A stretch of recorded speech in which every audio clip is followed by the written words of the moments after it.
In this tutorial, I will show you how to export your video in Adobe Premiere Pro using the fastest method. First, make sure your editing is complete. Check your timeline to confirm that all cuts, audio, color, and graphics are finalized. Now, select your sequence on the timeline.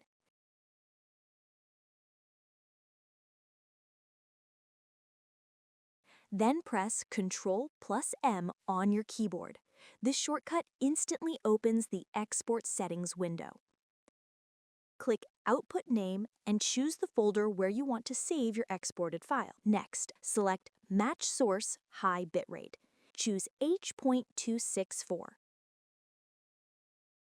Finally, click Export. Premiere Pro will now begin rendering your video. And that's it! This is the fastest and simplest way to export your project in Adobe Premiere Pro using the Ctrl+M shortcut.